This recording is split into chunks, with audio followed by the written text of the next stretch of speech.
In this video, we're going to look at how to take the derivatives of exponential and logarithmic functions. Now, the two exponential functions are e to the x, where e is approximately equal to 2.718. That's Euler's constant. And then when we look at a to the x, a is just the base of an exponential, which follows the parameters that a must be a positive number, but it cannot equal to 1. And then a also could be greater than 1. So these are just things that we've looked at in our pre-calculus courses. And then our two logarithmic functions are ln of x, which is ln of x. Now ln of x, remembering, is log base e of x, where e is Euler's constant from above. And then we have log of our other parameter a, where a follows those same parameters as above with a to the x. So the four derivatives are listed here again as a quick recap.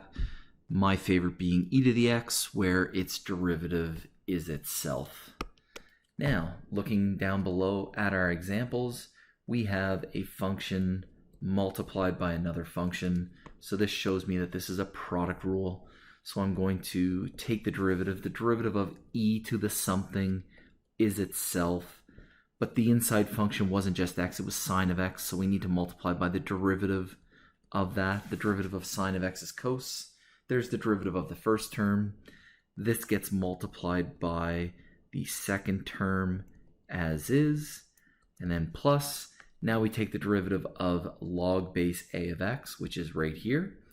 And so that is going to be 1 over the argument of x, which is x squared minus x, times the ln of the base. The base of this was 7. And then we're going to multiply by the derivative of the inside. The derivative of x squared is 2x, and the derivative of x is 1. And then that gets multiplied by the first, as is, to end our product rule. In this second example here, we have a quotient. So the derivative is going to be, well, the derivative of tan of something is secant squared of that term multiplied by, we're then going to take the derivative of 7 to the something. The derivative of 7 to the something is 7 to the something times the ln of 7. That is the a to the x derivative from above. And then we need to multiply by the derivative of the inside function. The derivative of 5x squared is 10x. And so that's the derivative of the numerator. That then needs to get multiplied by the denominator, as is. I'm then going to take the derivative of the denominator, remembering that the square root function is an exponent of 1/2, so this is a chain rule first. So that will be 1/2 something to the negative 1/2, plugging the inside function untouched. Then we take the derivative of ln of something. The derivative of ln of something is 1 over that thing. And then it's just x, so I don't need to multiply by the derivative of x. It would just be 1. And then that needs to get multiplied by the numerator, as is. And then to finish off the quotient rule, we have that all divided by the denominator squared.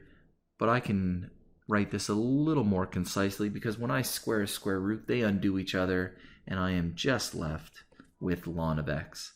And again, because the ln of x square rooted all squared is just equal to ln of x.